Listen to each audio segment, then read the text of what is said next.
እንደምቆያችሁ በዛሬው ዕለት የምናየው ቫይታሚን ዘር ነው። ቫይታሚን ኢ ይባላል። ይህ ቫይታሚን በቅባት ነው ፋት ሶሉብል ይባላል። በጣም ጠንካራ ነገር ያለው በጤናችን ላይ ደግሞ በጣም ጠቃሚ ሚና የሚጫወት ነው።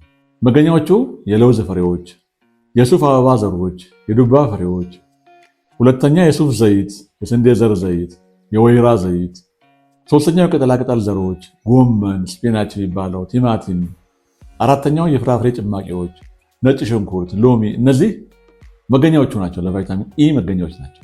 ጥቅሞቹ አንቲኦክሲዳንት ፕሮቴክሽን ቫይታሚን ሲ ላይ እና ቫይታሚን ኤ ላይ እንዳየናቸው እዚህ ላይም አንቲኦክሲዳንት ፕሮቴክሽን አለው ይሄ ቫይታሚን።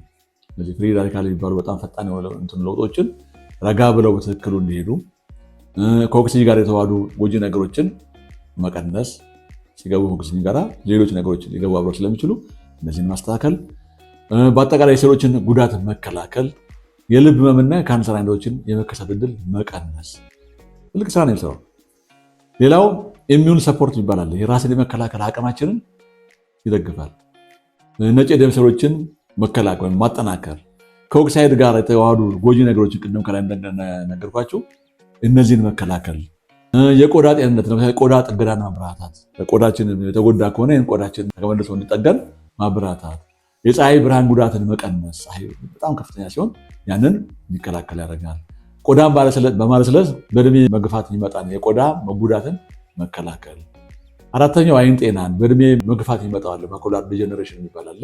ይሄ ማዕከላዊ አይናችን ክፍል መጎዳት፣ የአይን ሞራ መከላከል፣ እነዚህን ይሰራል።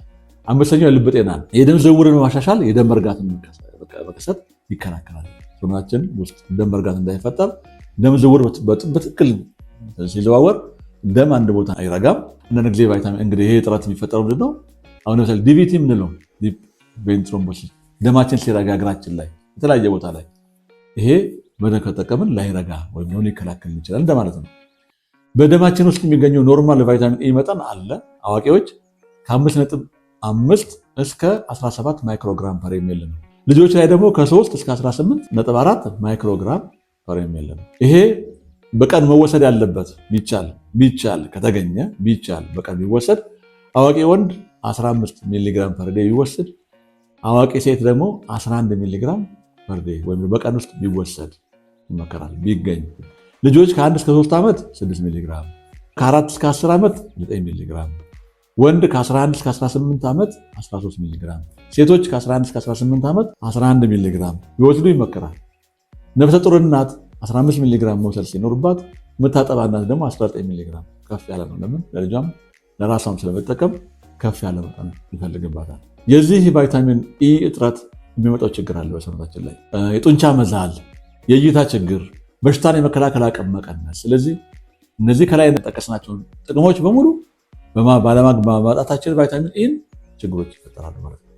ሌላው ይሄ ፋት ሶሉብል ስለሆነ ተጨማሪ በቫይታሚን ኢ በመድኃኒት መልክ ከመጠን በላይ ከተወሰደ ምንድን የሚመጣው ማቅለሽለሽ፣ የመድማት ችግር፣ አላስፈላጊ ደግሞ መድማት ችግር ሊፈጠር ስለሚችል ሐኪምን ከማዘዙ ሳይታዘዝ ባንወስድ ይመከራል። የራሱ መመርመር እንትኑ አለው። የሚያስፈልገው ይሄ ነው፣ ይሄን ያህል ወሰድ አለን ብሎ ያዛል። በዛ መሰረት ስንወስድ ጤናማ እንሆናለን። ከዛ ውጭ ግን በራሳችን ገዝተን የምንጠቀመው ነገር አደጋ ነውና ባንወስድ እንዳይወሰድ እንመክራለን። ዛሬ ያለን የሆነው ቻናላችንን ሰብስክራይብ፣ ሼር እና ላይክ በማድረግ ሌሎች እንደርሳቸው እንድታደርጉ በስናን ጠይቃቸዋለን። ሰላም ቆዩ።